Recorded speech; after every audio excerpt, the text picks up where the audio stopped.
The U.S. economy is unraveling fast. That, according to Peter Schiff, known perma bear. But you've got to appreciate his consistency. He is highlighting soaring debts, rising inflation, banking sector risks, massive layoffs, bankruptcies in the retail sector. Again, folks, we have talked about these tariffs and the impact it is going to have across the U.S. economy is just starting to be felt. You have seen some companies announce some layoffs and more to come. Again, I don't think it's any question for folks on this channel that Peter Schiff has been rather negative on the U.S. economy for decades, but that doesn't mean his thoughts on where we are currently aren't worth at least inspection. One of the things hopefully you've noticed about me on this channel is I read both sides. I consume what most might call doomer headlines. Now, let's be very clear. I think there is a big difference between a crash bro who is nothing more than a failed mortgage broker, a failed real estate agent, or a failed underwriter versus somebody who spent time in the industry, may have a natural bias to the downside. I respect people who are in the business and maybe look at the data and see a different outcome. That is very different from a daily drumbeat of crash bros who have been wrong for 5 years, but yet are printing money because of gullible followers. So in the end, I do think Peter Schiff is somebody I will pay attention to. Again, he's been wrong for decades, but definitely worth reading. Apollo chief economist Torsten Slok. Again, somebody you might want to add to your Rolodex of people to follow. He is the chief economist again at Apollo. 90% chance, get this, this is what he's calling it, a voluntary trade reset recession. I don't know why we have to be cute and call it something. A recession is a recession. Again, maybe he's trying to trademark something. I don't know. But again, 90% chance of a voluntary trade reset recession. Higher tariffs. Uncertainty about more tariffs. Retaliation from tariffs. Lower tourism. Lower consumer confidence. Lower corporate confidence. Lower investor confidence. Negative wealth effect. Doge layoffs in government, et cetera, et cetera, et cetera. Again, folks, I've been talking about for the last several weeks, we are in a very dangerous place, especially with consumer confidence. This thing is slipping away and really could cause a recession to potentially start even here in Q2. We are seeing, at least this morning, I haven't checked recently, but this morning when I was up at 5:30, we are seeing the dollar down and rates up. Again, that is not natural. When you are the reserve currency of the world and rates go up, the dollar should get stronger. We are continuing to see the theme that started several weeks ago.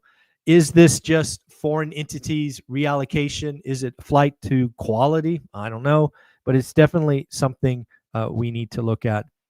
We definitely have lower investor confidence around the world, and I think reallocation is something you cannot question. Bloomberg highlights that Trump tariffs have created a COVID-level uncertainty in the business community, specifically highlighting small business. And I think that's wild to think about, right? I know COVID's 5 years ago. I know a lot of us just want to remove it from our memories. But you got to remember, being a small business back then, they were closing shops. They were making it illegal to be open. They were just doing all kinds of wild things. And to think that small businesses are suffering through a similar crisis of confidence and uncertainty today is ungood. Fed President Goolsbee, out talking on the wire again, actually said, I still believe rates will be lower in 12 to 18 months. Again, higher for longer. Obviously, I don't know if you've seen the news today, but Trump is once again attacking Powell, calling him Mr. Late. Yes, Mr. Late, saying that we should have preemptive rate cuts start immediately. I do have to ask you one question. Do you remember what happened last time Powell cut rates? Let's just play devil's advocate for a minute and say Powell listened and cut rates. Does that mean the 10-year note goes down? Now, if you've been paying attention the last 6 to 9 months, you know the answer to that. The 10-year note very well might go up, which is actually what happened the last 3 times the Fed cut. Yes, folks, the Fed has cut 100 basis points, 225s into 50, and the 10-year went up. Second, what would happen to confidence if Powell relented and bent the knee to Trump? Would the market see that as a good thing? Would that weaken the nature of the Fed? Probably. And again, sometimes you have to be careful what you wish for. I do want to remind you folks and thank all of you who went to Spotify yesterday. Yes, folks, One Rental at a Time is on Spotify, Apple Podcasts, things of that nature. If you like to get your stuff from podcasts, do me a favor, subscribe to One Rental at a Time. All of the content from this YouTube channel does end up on Spotify. Don't know if you know this, but we've had 10.1 million listens. I think I've had 21 million views on YouTube, so about half the views on podcasts. So again, go check me out on Spotify. And the Zuber letter this week is meaty. The Zuber letter, again, go to zuberletter.com. We talk about the 13 painful investing lessons from the last 5 years. Go check it out. I do think we have to ask ourselves, what is gold telling us? I don't know if you guys have seen gold, but it is on a tear. Is it telling us that there's losing faith in the U.S.? Is it losing faith in the dollar?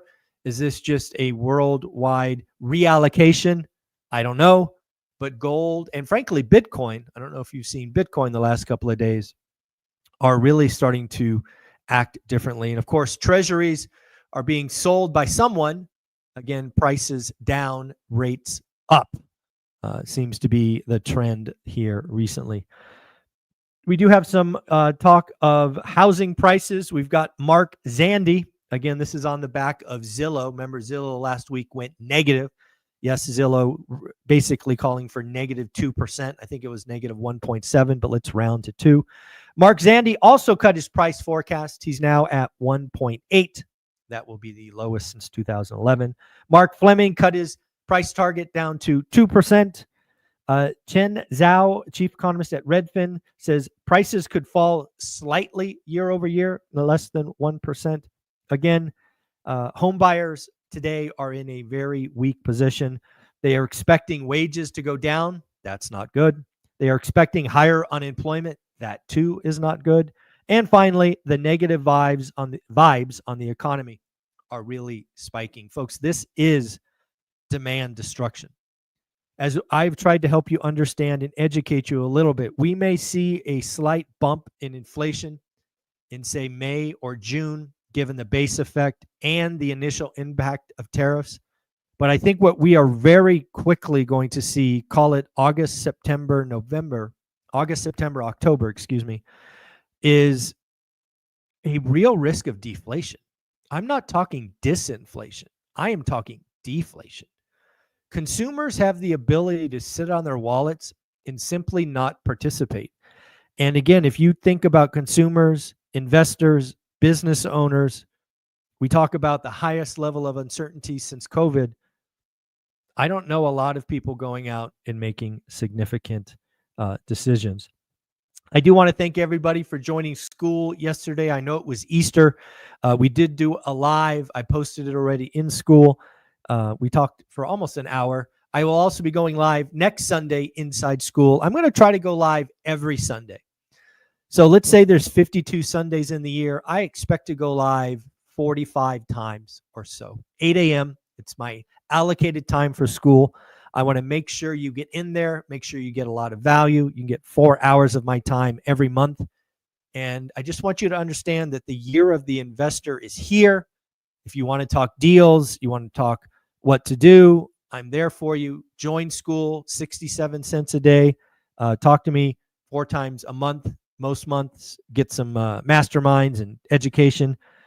Just as an example, the out-of-state investing mastermind this week talked about seller finance, marketing direct to seller, picking a market, economic drivers, turnkey versus value add, Section 8, and buy box. Folks, these masterminds, accountability groups are absolutely one of the greatest reasons to join school.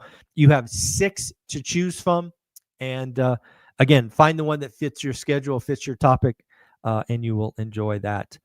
Another thing from Fed President Goolsby, tariffs could lead to a summer drop-off in economic activity after an artificially high start.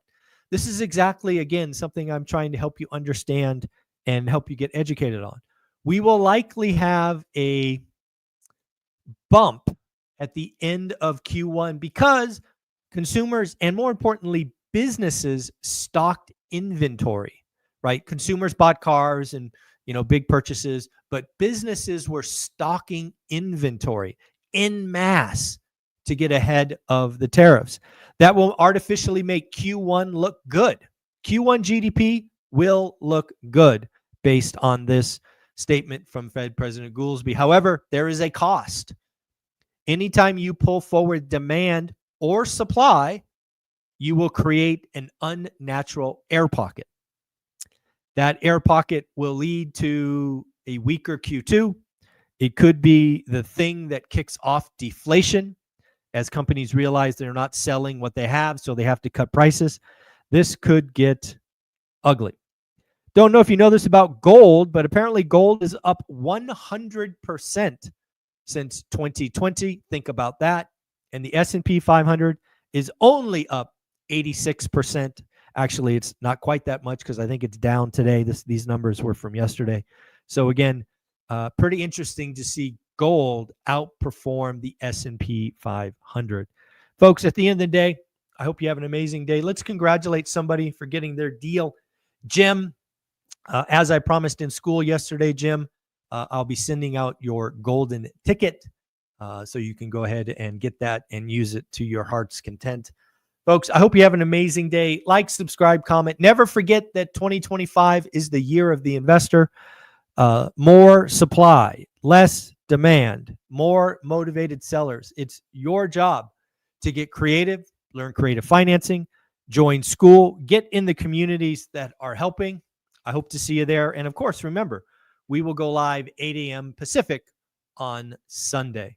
Take care, everyone. Later.